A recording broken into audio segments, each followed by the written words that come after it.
Not everyone who smiles at you is honest. Some smiles are not kindness, they are tests. The most dangerous person is not the one who attacks you, but the one who convinces you that you are safe.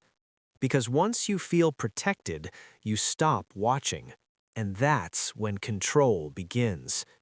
In a world that glorifies good intentions and rewards blind trust, lying doesn't need aggression anymore. It becomes soft, quiet, invisible. The liar doesn't carry a warning sign. He doesn't announce his plans. He wears a mask designed to please your subconscious mind. And here is the uncomfortable truth. Most people are not deceived because they are stupid. They are deceived because they want to believe. The need for safety is the most exploitable weakness of the human mind. Niccolo Machiavelli understood this centuries ago, not through emotions, not through intuition, but through cold observation. Patterns, repetition, behavior. He knew that deception always leaves a trace, and no matter how skilled a liar becomes, he cannot escape his pattern. This video is not here to make you paranoid, and it is not here to turn you into an enemy of everyone. Its purpose is simple: to retrain your awareness before fear becomes your default state and before you lose control without realizing it.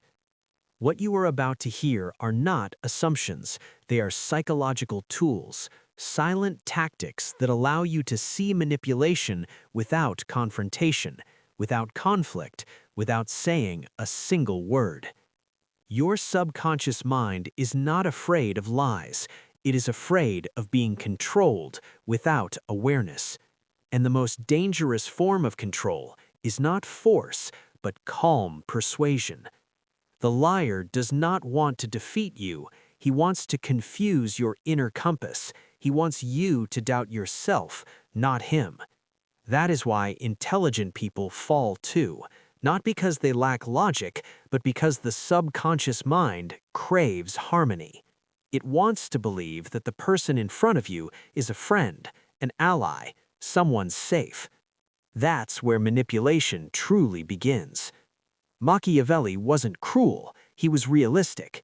He saw humans as they are, not as they wish to be. He said, "Anyone who seeks to deceive will always find someone willing to be deceived." Not because the other is weak, but because deep inside there is fear of confrontation, fear of change, fear of seeing the full truth. A skilled liar doesn't start with a lie. He starts with reassurance. He makes you feel understood, seen, protected. And every time you feel safe, your subconscious mind opens a door. With every door, you surrender a small piece of control until you are living inside a version of reality that was carefully designed for you. Machiavelli would never ask, "Is this person lying?" He would ask, "Why are they lying, and where do they want to go in the long run?" Because the danger is not the small lie, the danger is the intention behind it. Lies in details test your boundaries. Lies in emotions reshape your perception. Lies in intentions aim to own your decisions. And that is why exposure is not humiliation, it is awareness. The first tactic Machiavelli relied on was excessive detail. Truth is simple. Lies are complicated.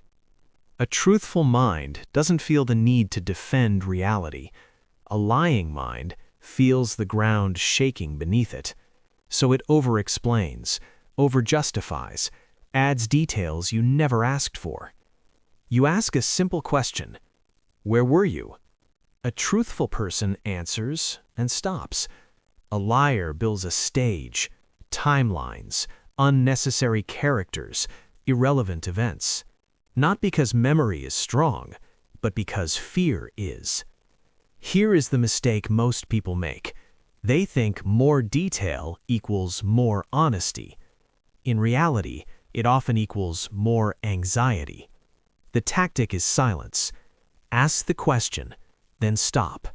No nodding, No reassurance, no reaction. Silence is unbearable for a liar because silence exposes inner tension. So they fill it with words. In every extra word is another crack in the mask. The second tactic is inconsistency. People can train their words. They cannot fully train their bodies. Facial tension, voice shifts, micro pauses, sudden changes in energy. Someone says, "I'm calm," but their body is rigid. Someone says, "I'm happy for you," but their eyes withdraw. These are not tricks, they are subconscious leaks. Machiavelli understood this long before modern psychology.